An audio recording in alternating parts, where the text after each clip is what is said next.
Shalom Bracha, nous poursuivons avec la sixième Mishnah du sixième Perek de Masechet Nida. Là encore, la Mishnah va nous dire Kol shechai be'pe'arai be'maasrot, tout ce qui a une obligation de P1 et une obligation de Maasrot, mais l'inverse n'est pas obligatoire. Veyesh chai be'maasrot n're'pe'a. Il y a parfois quelque chose qui chai be'maaser, mais il n'y a pas de chiyuv P1. Alors de quoi il s'agit? Nous savons que lorsque on va faire la moisson de notre champ, nous devons laisser une partie PA pour les pauvres.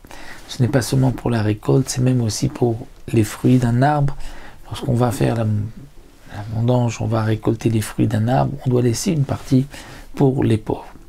Mais il y a dans Masechet PA des conditions qui nous sont données, quels fruits, dans quel cas il y a une obligation de PA. Et de même pour Maasrot, pour ce qui a poussé en Eretz Israël, il y a aussi des conditions mentionnées dans la Mishnah. Mais il y a moins de conditions pour Maasrot que pour PA.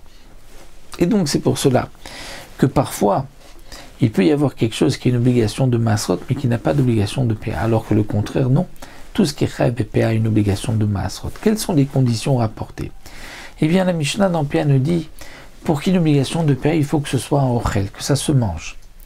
Donc on exclut quelque chose qui ne se mange pas. Il faut aussi que ce soit Nishmar, c'est-à-dire que ce soit gardé, que ce n'est pas quelque chose qui est efker, qui est abandonné. Et il faut que ce soit Gidulo Mina Aretz, que ça pousse de la terre, pour exclure les kmim ou pitriotes, c'est-à-dire les champignons et les truffes. Il faut aussi que ce soit Machniso Lekium, c'est-à-dire quelque chose que l'on puisse conserver, alors qu'un légume ne peut pas se conserver.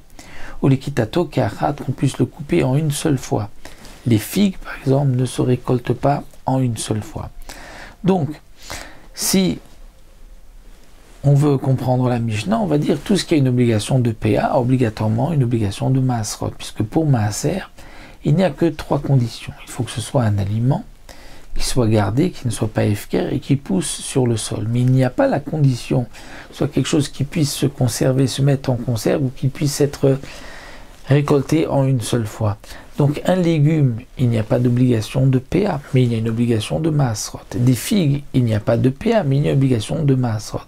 Donc c'est ce que nous dit ici le Tana Mishnah. Parfois, yesh chayv be'maasrot, comme le légume et la figue, mais il n'y a pas de chiyuv de PA, étant donné que pour PA, il faut 2 conditions qu'on ne retrouve pas chez les légumes et pour les figues. Donc le Tana nous dit, dans un sens, tout ce qui est chayv be'PA, chayv be'maasrot, mais dans l'autre, non, pas tout ce qui est chayv be'maaser et chayav be'PA.